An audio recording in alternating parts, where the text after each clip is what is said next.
Olá, tudo bem? É uma alegria poder estar aqui com você, juntamente com a Thalita, o Carlos, para a gente poder ter uma conversa sobre as lições da Bíblia. E nesse momento eu quero poder também dar as boas-vindas à Thalita, ao Carlos. Bom demais estar aqui com vocês, Carlos. O prazer é todo meu, pastor. Thalita, uma alegria estar com Tudo bem? você. Como é que você está, Carlos? Tudo Bem, bem? graças a Deus. Uma E você? satisfação poder compartilhar esse momento aqui com vocês também. Hoje nós vamos ter uma conversa muito especial sobre as lições da Bíblia, principalmente sobre os fundamentos da profecia. E quando nós olhamos sobre isso, a gente vai percebendo algumas nuances que a Bíblia vem nos apresentando sobre a importância dessa comunicação de Deus conosco. Mas antes da gente começar, a gente precisa conversar com o nosso Deus e pedir que Ele se faça presente conosco. Vamos orar? Maravilhoso Deus que está no céu, muito obrigado, Senhor, por todas as bênçãos que o Senhor tem derramado sobre a nossa vida. A maior dessas bênçãos é poder ter a Tua palavra em nossas mãos e poder conhecer, ó Pai, as Tuas revelações em nossa vida. Fica conosco, em nome de Cristo Jesus nós oramos. Amém. Thalita, Carlos, quando a gente olha para este tema da nossa lição, sobre os fundamentos da profecia, os fundamentos proféticos, nós percebemos que a primeira coisa desse fundamento é entender que Deus quer se revelar conosco. Deus sempre quis se revelar conosco, Deus sempre se colocou à disposição para se revelar, para se mostrar quem Ele é. Só que nesse processo de revelação, nós entendemos que Deus é um Deus santo, que quer se mostrar quem realmente Ele é, mas ao mesmo tempo, nesse processo, tem nós, seres humanos pecadores, que somos esse elo fraco da comunicação. Mas, ao mesmo tempo, nós somos o porta-voz de Deus para revelar aquilo que Ele é a outras pessoas também. Por isso, eu quero começar, Carlos, te perguntando sobre exatamente o primeiro momento que Deus se revela ao homem após o pecado, lá no Jardim do Éden. O que você pode falar para a gente, Carlos, sobre esse momento de Deus se revelando ao ser humano? É interessante que quando a gente analisa essa passagem da Bíblia, lá no livro de Gênesis, nós vemos que Deus, lá em Gênesis 3, quando o homem peca, né, Deus, ele coloca querubins para guardar o acesso à árvore da vida. Além do querubim, ele coloca uma espada flamejante que fica circulando em volta da árvore da vida. Simplesmente, com essa ilustração, a gente pensava que eles estão lá para impedir que o homem não tivesse acesso à árvore da vida. Mas a gente, quando analisa bem o contexto, vemos que era muito mais do que uma simples proteção para o acesso à árvore da vida. Porque a lição deixa claro que Deus ele queria continuar essa comunicação que foi quebrada por causa do pecado. E vemos ali aqueles dois querubins, né? E quando nós fazemos uma leitura da Bíblia, vemos que querubins era a presença de Deus ali, né? Por exemplo, a Bíblia usa, nós usamos muito a palavra Shekinah, para referir à presença gloriosa de Deus, né? E é interessante que a primeira vez que a palavra Shekinah aparece na Bíblia é aí no livro de Gênesis, quando a Bíblia fala que e Deus pôs querubins. Então, aquela palavra pôs, no seu original, é Shakah, que vem da origem ao Shekinah. Então, desde o começo, mesmo após a queda, vimos que Deus não parou de arranjar maneiras de comunicar-se com o homem. E os querubins ali era uma forma que Deus ensinava para Adão e Eva que aquilo que eles perderam por causa do pecado, um dia seria restaurado. A presença de Deus sempre foi algo que Deus nunca quis abrir mão, mesmo após o pecado. Isso abre a nossa visão para a gente compreender o caráter de Deus, né? Porque Deus, ele aqui na Terra, ele é o soberano do universo, porque ele é o Criador. E também porque ele é o seu caráter nos mostra quem ele realmente é. E mesmo que nós somos pequenos, porque agora nós não podemos mais ver a Deus, e mesmo assim Deus ele se esforça de todas as formas para chegar a nós. A sua glória é insondável, que nós mesmos nós não conseguimos captar tudo. mas vemos Deus ele se rebaixando ao ponto de fazer com que o seu amor chegasse ao homem, o seu caráter. E os querubins aqui em livro de Gênesis é o primeiro passo desse longo processo de comunicação com o ser humano. Veja que essa ideia, Carlos, que você trouxe, ele nos lembra de que mesmo diante do pecado, Deus ele não se afastou do ser humano. Exatamente. Deus ele proveu um meio para habitar, para estar com o ser humano. Exato. E aquele processo ali, ele traz exatamente essa ideia de que Deus é um Deus que quer se revelar. E ele quer se revelar como um Deus íntimo, um Deus próximo, um Deus conosco. Então, você percebe nessa introdução ali de Gênesis com os querubins diante do Jardim do Éden, com a presença de Deus, nós vimos Deus sempre perto, mesmo o ser humano querendo estar longe de Deus. E um ponto interessante é que os querubins nos remete ao trono de Deus. Uhum. Até certo ponto, Deus existe um trono no céu, onde é a casa de Deus, onde Deus habita. E Deus é como se Deus estivesse trazendo o seu trono aqui para a terra. Né? Vemos isso, por exemplo, no santuário. No lugar santíssimo, aqueles 2 querubins, cobridores aí na tampa do propiciatório, é uma alusão ao trono de Deus. Né? E quando a gente vê que tem os querubins aqui, e nós podemos ver isso ao longo da Bíblia, Deus, o seu ponto central é levar o homem novamente à sua presença. Né? A sua presença. E ele faz com que os céus, as imagens dos céus, desçam para a terra. Né?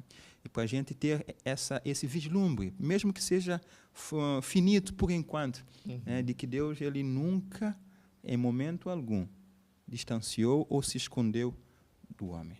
Né?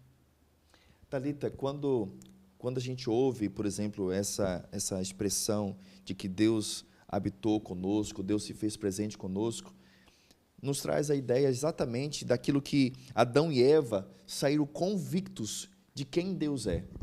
O que isso reflete, por exemplo, para nós hoje? Será que nós podemos também ter essa mesma convicção de que Deus é um Deus presente conosco? Sim, com certeza. Tem uma ilustração que conta que uma igreja ela decidiu reformar um espaço onde eles gostariam de fazer mais reuniões. E esse espaço ele ficava num porão. E quando eles decidiram fazer, então, essa reforma, a primeira coisa que eles quiseram fazer, que eles decidiram fazer dentro dessa reforma, foi instalar novas luzes, melhorar a iluminação do lugar. E aí, quando eles melhoraram a iluminação desse lugar, quando eles colocaram agora várias luzes, várias lâmpadas, eles conseguiram perceber, então, mais imperfeições no lugar. Eles começaram num ponto, achando que seria melhor, mas aí, quando eles deram esse início, colocaram essas lâmpadas, iluminaram todo o lugar, agora eles perceberam as imperfeições. Assim, nós temos o relato no livro de Isaías, no capítulo 6, quando Isaías se encontrou na presença do Senhor. E aí, até esse capítulo diz que o ambiente em que esse capítulo ele se passa, ele é o próprio santuário. Então, ele está ali, se encontra na presença do Senhor. E quando agora ele se vê na presença do Senhor, ele consegue perceber as suas imperfeições. Assim como Adão e Eva, naquele momento em que pecaram, caíram, se perceberam ali nus, perceberam a dimensão do que eles haviam cometido, né, dessa falha. E Isaías também, naquele momento, ele percebeu, até como ele diz ali no capítulo 6, no verso 5, ai de mim, de lábios impuros, que habito no meio do povo, de pessoas com lábios impuros. Nós também somos assim. Nós somos pecadores, somos indignos, e quando nós chamamos a presença do Senhor na nossa vida, a gente consegue perceber ainda mais. A gente pode até observar dentro da palavra, né? Quando nós abrimos a Bíblia, eu gosto de dizer que a Bíblia ela é um espelho. Quando nós olhamos, a gente consegue perceber as nossas imperfeições e, a partir daí, corrigir as nossas imperfeições. Então, dentro dessa primeira ilustração que eu coloquei, eles colocaram a iluminação, e, pela iluminação, eles conseguiram agora começar a corrigir o que precisava. Adão e Eva também, e Isaías, naquele momento, foi tocado, ele foi ungido. ele foi abençoado, ele foi santificado, ele foi ali. Foi um momento assim que nem ele parecia que ele estava compreendendo tudo aquilo que estava acontecendo, né? Ele falou assim, como eu, né? E aí agora Deus pergunta, né? Pergunta ali nos versos 6 e 7, né? Então, um dos serafins voou para mim, trazendo na mão uma brasa viva, que tirava do altar como uma tenaz, como uma brasa, tocou a minha boca e disse, eis que ela tocou os teus lábios, e a tua iniquidade foi tirada, e perdoado o teu pecado. Imagina como Isaías se sentiu naquele momento, né? Que ele se sentiu ali limpo, ele se sentiu, quem sabe, digno, né? Daquela situação que ele estava. Deixa eu pegar aqui um gancho da sua fala, Thalita, porque quanto mais a gente se aproxima de Deus, mais a gente vai vendo quem realmente Deus é. E quanto mais a gente percebe quem Deus é, mais Ele quer que a gente esteja junto dEle. Porque esse reconhecimento de quem Deus é e quem nós somos é fundamental para este relacionamento. E nós precisamos ter esse relacionamento de dependência de Deus. Mesmo que Deus seja um Deus soberano, infinito em poder, que Deus é um Deus santo e nós somos pecadores, mesmo assim a gente percebe que Deus ainda quer ter este relacionamento conosco. Tanto é que quando a gente olha, por exemplo, para essa experiência de Isaías, para essa experiência do Jardim do Éden, onde Deus se revela, onde Deus se mostra quem realmente Ele é e quem nós somos, a gente encontra exatamente esta mesma ideia lá no acampamento de Israel. Porque mesmo Israel saindo do Egito, com seus pecados, Deus disse, eu vou ficar com você, eu vou armar minha tenda com você. Exatamente, pastor. Esse é um ponto interessante porque, por exemplo, falei um pouco sobre o trono de Deus, não é? E a maneira como o povo de Deus estava organizado reflete exatamente as mesmas imagens do trono de Deus lá no céu. Quando nós lemos Apocalipse 5 e 6, vemos que João vê no trono 4 seres, né? Que tinham umas imagens, um era parecido com o rosto de homem, depois Ezequiel também tem a mesma visão, com os querubins ali. E é interessante que o povo de Deus, quando Deus organiza o acampamento, Deus coloca o tabernáculo no meio, né? E à volta, Deus pede que Moisés organize as tribos, as 12 tribos, de acordo em 4 posições, oeste, este, norte e sul. E ali, Deus põe um líder, uma tribo, para ser líder de cada posição. Por exemplo, coloca Judá, Rúben, Dan e Efraim. E cada um dessas tribos, eles tinham uma insígnia, uma bandeira, né? E não está na Bíblia, mas, de acordo com algumas traduções, em cada uma dessas bandeiras tinham um rosto das imagens que João vê no Apocalipse 5 e 6, do trono de Deus, daqueles 4 seres viventes. Então, isso mostra que no Éden, Deus usa os querubins, que estão no trono de Deus, e de uma maneira ainda muito mais próxima, Deus agora organiza o povo como se fosse uma moldura daquilo que existe no céu. Deus no meio, os querubins à volta, no céu. Agora Deus no meio, a tribo de Israel à volta de Deus. É a presença de Deus, e Deus não queria que o homem afastasse dessa organização, né? Então, isso é mais uma imagem de como Deus ele fez de tudo. E um ponto interessante que o pastor falou sobre Isaías, que eu queria só comentar ali, que a irmã falou, é que, olha, eu sou professor, né? E quando eu quero que um aluno faça uma coisa, ou explique alguma coisa, eu escolho os melhores. Eu não vou escolher o pior aluno para fazer uma demonstração ou para ir falar alguma coisa. Mas Deus fez ao contrário. Deus ele poderia pegar os querubins. Quem no universo melhor que os querubins para... Estão ali próximos Exato, de Deus, né? estão Do lá. lado de Deus. Eu acho que é o que mais conhece assim, de proximidade de Deus, né? Se a gente for colocar assim dessa forma. Exatamente. E ele fala, não são vocês que eu vou usar. Eu quero que o Isaías, aquele homem de lábios impuros, eu quero que ele seja o meu agente revelador. E sim, sim. E aí é até interessante, porque nesse momento que Isaías percebe, porque Deus fala, a quem enviarei? A quem Aí enviarei, ele exato. se olhou para si e falou assim, eis-me aqui, Eis-me aqui. envia-me a mim. É Exatamente. como você colocou o exemplo de professor, né?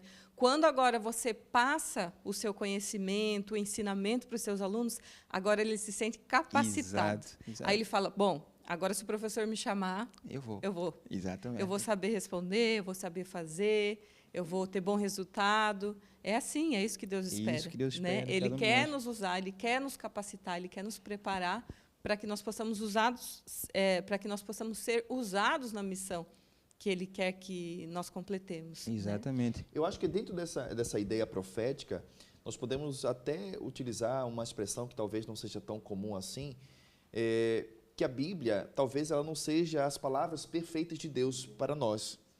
Porque talvez se Deus utilizasse toda a sua soberania para se comunicar conosco, nós que somos seres pecadores, pequenos, insignificantes, talvez a gente não compreenderia tudo aquilo que Deus quer nos revelar.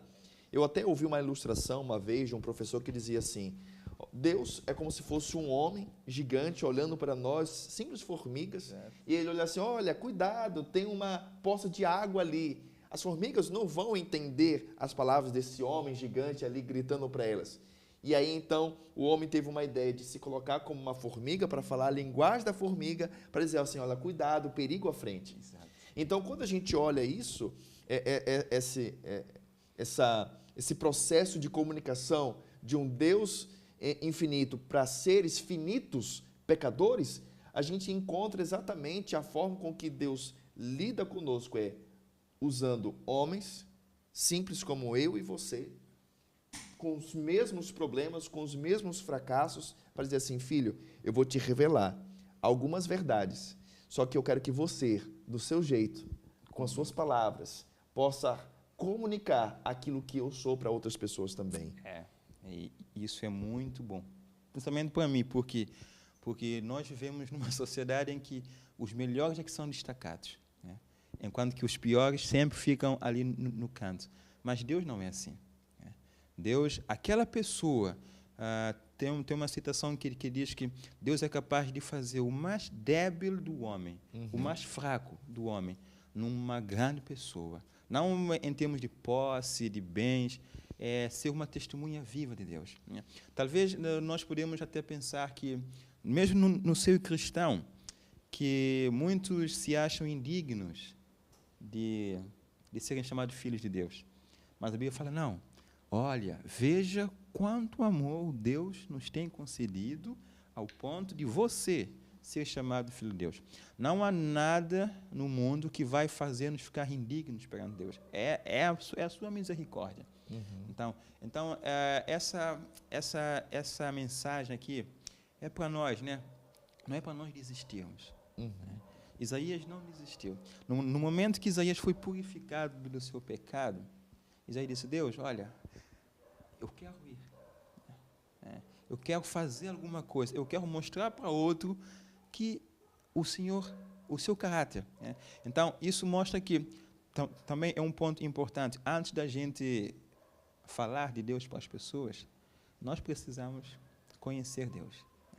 Eu creio que o perdão que Isaías recebeu naquele momento, aquela purificação, foi o start, né? Para que ele entendesse Deus. Né? Deus é amor. E Deus é misericórdia. E os querubins, por mais santos e perfeitos que eles são, têm algumas partes, algumas características de Deus que eles não conseguem entender. Por exemplo, a misericórdia de Deus. Somente o ser humano consegue entender por que Deus é misericordioso. Porque a palavra misericórdia é quando você demonstra algo para um miserável. Os anjos não são miseráveis. Nós somos miseráveis. Então, os querubins, eles não conseguem entender essa parte de Deus. Por exemplo, o que significa o que é ser perdoado? Exatamente. O que é ser perdoado por Deus? Eles nunca caíram, né? Pelo menos aqueles que não foram enganados por Lúcifer. Mas o ser humano está nessa posição. Né? Eu creio que nós temos essa oportunidade. E veja, Carlos, Thalita, que quando a gente olha, por exemplo, para essa história de Isaías, nós percebemos exatamente um anjo, missionário de Deus, tocando na boca de Isaías, nos lábios de Isaías. E Isaías agora, ele se coloca, depois de ter sido perdoado, ele se coloca agora como um missionário para revelar a misericórdia, a compaixão e o amor e a bondade de Deus para outras pessoas. Amém. E conosco é assim, né? Quando nós nos encontramos agora na presença de Deus, Ele nos capacita, assim como nós já falamos, né? Quando nós nos encontramos na presença do professor, né? O Carlos até colocou essa referência, assim, eu achei bem interessante. Quando nós nos colocamos na presença do professor, ele nos capacita e agora ele quer que nós possamos usar essas habilidades, né? Então, é isso que Deus espera, é isso que Deus quer. Quando nós nos achegamos na presença dele, nós estamos prontos, nós pedimos, ele nos entrega, agora ele quer que a gente use. E são os nossos dons, são as nossas habilidades, é o nosso tempo, né, a nossa forma de ter compaixão com as pessoas, de olhar para a necessidade, de ter misericórdia das pessoas, né? Essa semana eu até vi algumas referências, assim, algumas histórias que falavam justamente sobre isso, sobre compaixão, sobre como olhar o próximo e perceber Deus nas pessoas, e perceber que Deus nos coloca nessas situações para que nós possamos praticar o que Ele nos ensina, o amor ao próximo, o cuidado, todas essas questões importantes, né? E agora, quando nós olhamos para Ezequiel, que também foi um exemplo bem claro aí para nós, quando teve esse encontro, né? Quando ele percebeu esse poder, como é que nós podemos colocar assim, essa grandeza do Senhor, né? O ministério profético de Ezequiel, ele tem início com uma visão da glória de Deus, né? E quando ele percebe, então, essa glória, quando o Senhor vem ao encontro dele numa carruagem, ele percebe ali também a sua pequenez, mas ele se coloca à disposição também para ser usado, né? Então, isso é muito importante nessa questão. E até fazendo um paralelo com a história de Ezequiel e a história de Isaías, você vai perceber que Isaías, o querubim, ele vai até o altar, provavelmente o altar de incenso, ele pega uma brasa e põe na boca de Isaías como uma forma de purificação, de perdão dos seus pecados. E na história de Ezequiel, você vê que o próprio querubim, né, ele é a própria brasa. Brasa né? viva, A brasa viva. Ele mostra exatamente essa visão que Deus, em sua obra de expiação, ele expia, ele perdoa os pecados do ser humano para que ele possa ser, de fato, ser aquela pessoa que vai reconhecer a glória, a presença de Deus para transmitir também. Talvez essa seja exatamente aquele texto de Pedro, né, na sua carta, onde ele diz, olha, Deus te tira das trevas. Deus te tira das trevas, mostra o seu amor, a sua bondade, para que você agora possa ser aquele que vai levar a luz, né, para outras pessoas também. Deus nos tira das trevas para a luz, através da sua bondade, nos perdoando, e agora ele diz, agora vai, seja luz, vai e resplandeça desse amor, né? É interessante que até alguns estudos passados que nós tivemos falou sobre essa questão de nós percebermos o nosso valor perante Deus, né? E Ele quer que nós possamos perceber o quanto nós somos valiosos, quanto nós somos amados, o quanto nós valemos para Ele, para que nós possamos agora entregar. Né? Entregar isso para as pessoas, entregar esse amor para as pessoas, reconhecer quem nós somos, claro, mas não a ponto de nós nos humilharmos, dizemos, nós somos indignos, nós somos pecadores.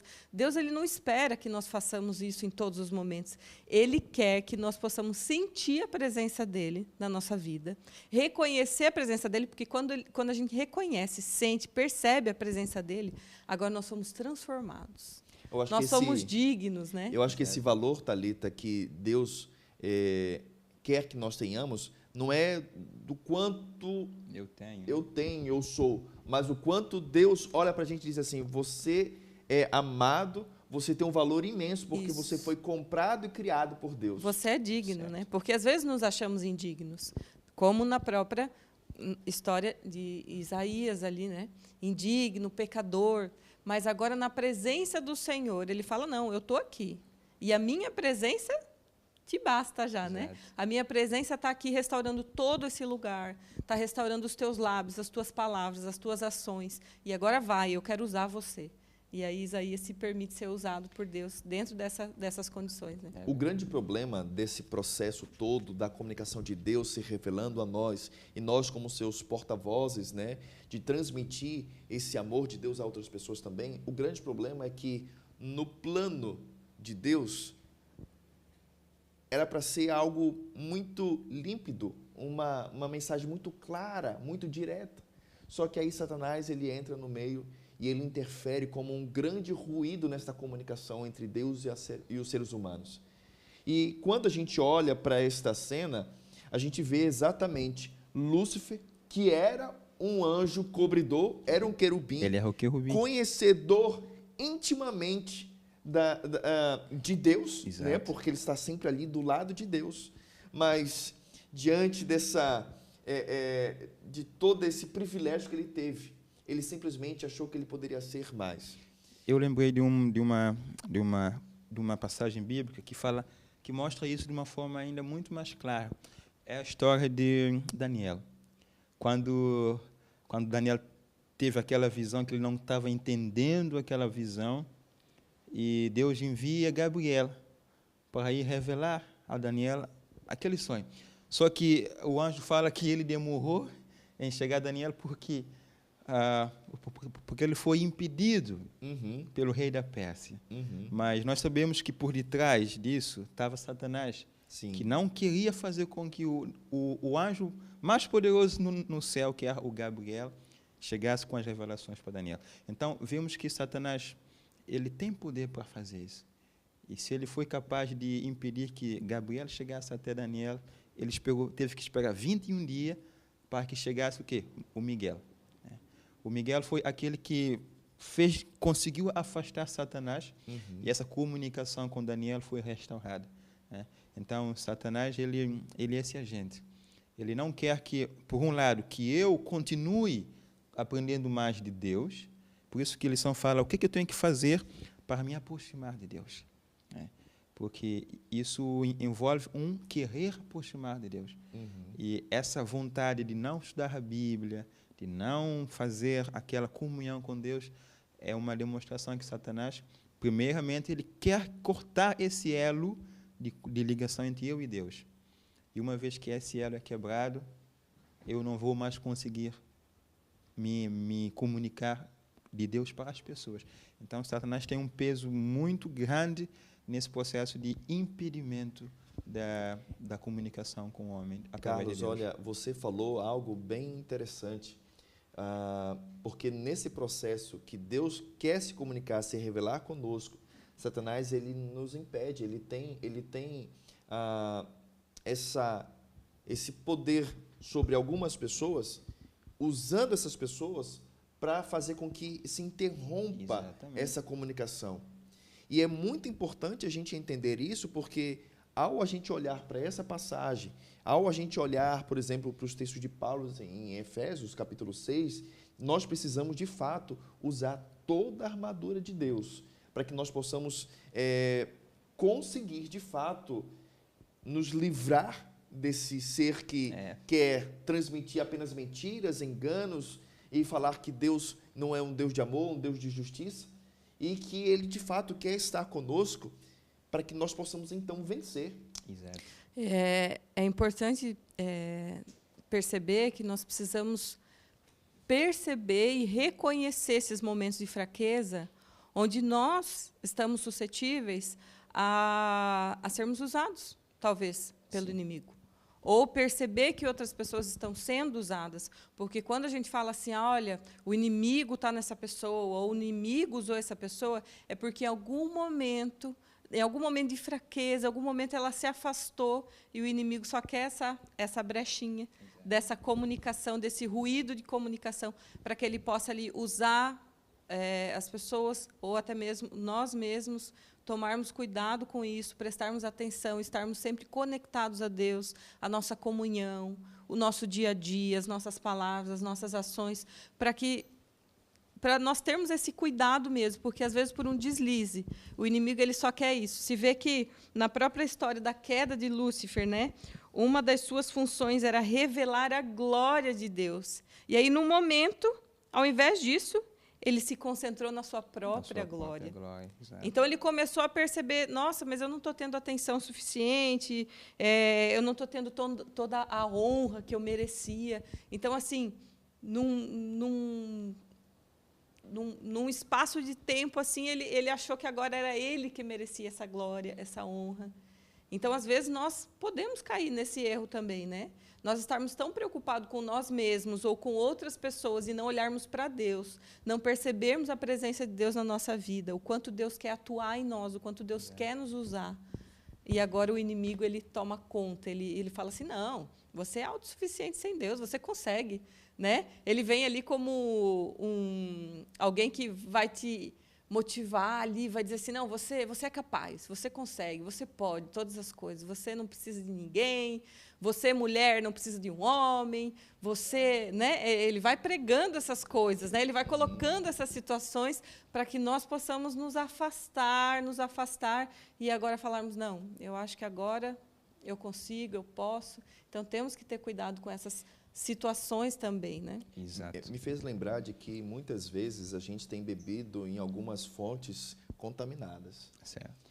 Então, a melhor coisa que nós precisamos fazer é utilizar essa fonte de verdade da revelação de Deus, pois ela é a fonte mais límpida, mais cristalina da vontade e da verdade de Deus para as nossas vidas.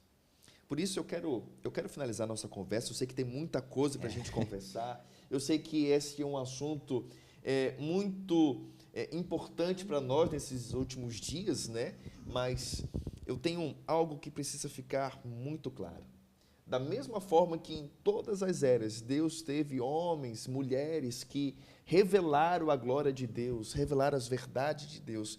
Eu acho que chegou o momento da gente também se colocar como um ser de revelar também a glória de Deus a outras pessoas. Assumir essa responsabilidade também, né? Porque é uma responsabilidade nossa. Deus está nos capacitando, nós temos a disposição e agora Ele espera que nós possamos usar, né? essas nossas habilidades e assumir a nossa responsabilidade como comunicador, né? Como missionário também do Reino de Deus. Né? Eu vou aproveitar e eu vou pedir para que vocês possam dar suas considerações finais, para a gente, se vocês tivessem assim, 1 minuto para poder falar para o mundo assim sobre este texto que nós estudamos, dessa parte da Bíblia, sobre as revelações de Deus. Carlos, o que você diria para o mundo agora, em menos de 1 minuto?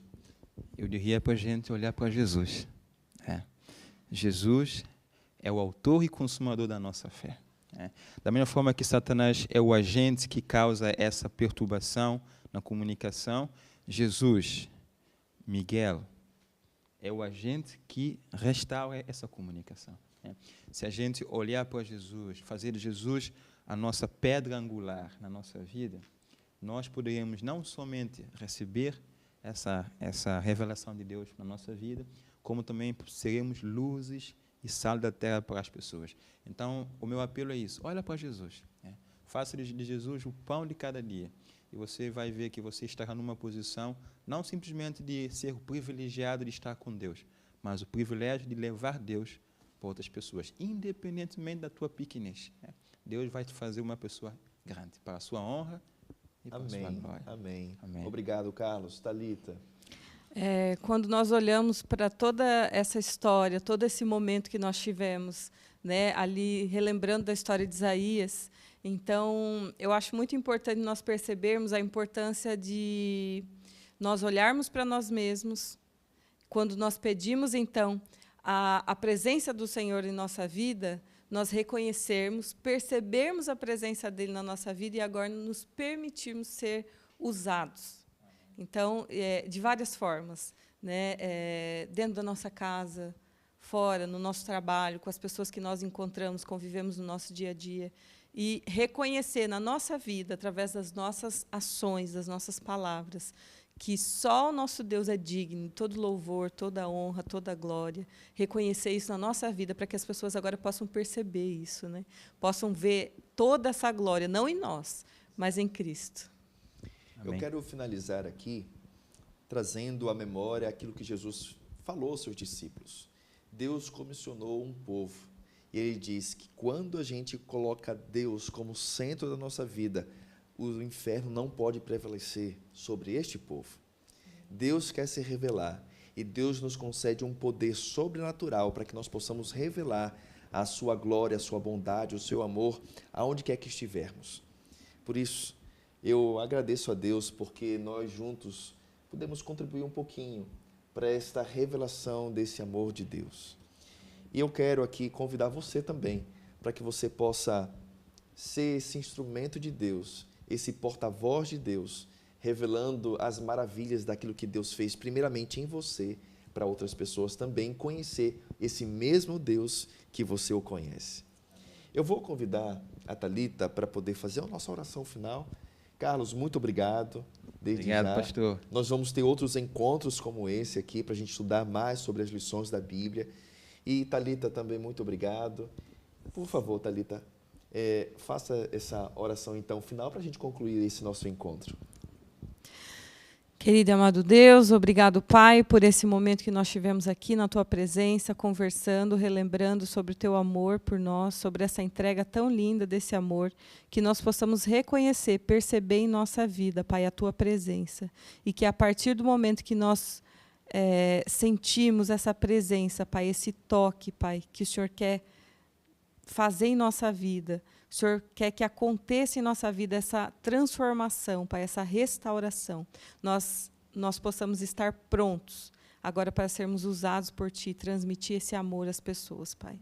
Nos usa, Pai. Nós estamos prontos, nós estamos aqui, Pai, para que o Senhor nos use, nos conduza, derramando o Teu Santo Espírito sobre nós. Permaneça conosco, em nome de Jesus, nós oramos. Amém. Amém. Então, até mais, até o nosso próximo encontro. Obrigado, Thalita, Carlos. Deus nos abençoe. Até mais. Amém. Até mais. Tchau, tchau.